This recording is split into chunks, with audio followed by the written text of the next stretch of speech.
Assalamualaikum dan selamat sejahtera semua. Kali ini saya nak kongsikan kepada anda tips dan cara penjagaan bateri handphone supaya ianya lebih tahan lama.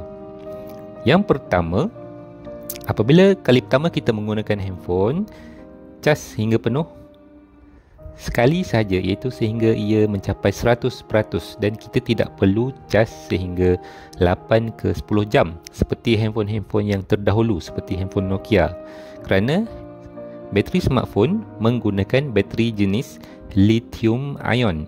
Antara kelebihan bateri lithium ion ini, ia boleh dicas penuh dengan lebih cepat dan tidak perlu tunggu sehingga 8 ke 10 jam kerana dibimbangi langkah tersebut akan membuat bateri tersebut overcharge dan ianya akan merosakkan bateri. Cukup kita cas sekali saja sehingga penuh 100%.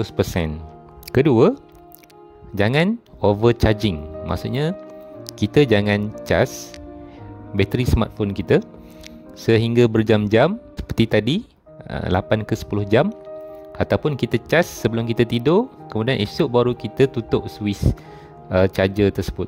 Ini akan menyebabkan bateri handphone menjadi kembung dan ia akan merosakkan bateri. Yang ketiga, jangan gunakan phone sewaktu mengecas. Ia meningkatkan nilai kitaran pengecasan yang akan memberi kesan buruk terhadap bateri smartphone kita.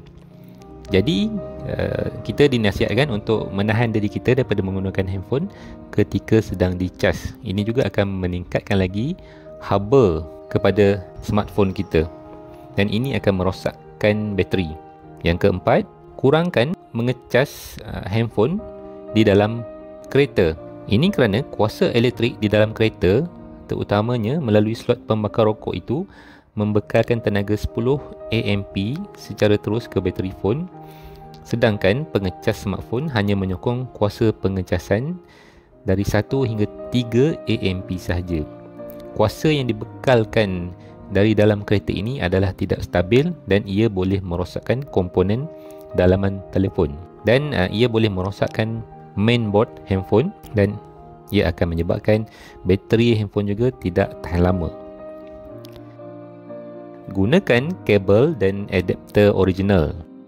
Ini kerana setiap jurutera syarikat sudah tahu berapa kuasa watt yang diperlukan dan memenuhi kehendak komponen dan perkasasan dalam sesebuah phone. Kalau kita menggunakan wayar dan juga charger yang tidak original, mungkin kuasanya tidak sama dengan wayar original. Apabila kita mengecas, lebih elok kita membuka casing kerana apabila handphone memakai casing, ia akan meningkatkan haba bagi telefon tersebut dan apabila haba meningkat, ia akan menyebabkan bateri handphone itu rosak. Tutup running apps. Apabila kita mengecas, kita tutup sahaja aplikasi yang tidak digunakan supaya ianya tidak running ketika mengecas. Jadi ini akan menjimatkan penggunaan bateri dan bateri dapat dicas dengan cepat. Yang ke-8, tutup fungsi atau features bila tidak digunakan.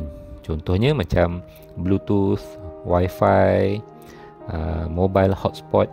Tutup fungsi ini dahulu ketika sedang mengecas dan ini akan membuatkan bateri cepat dicas dan tahan lama.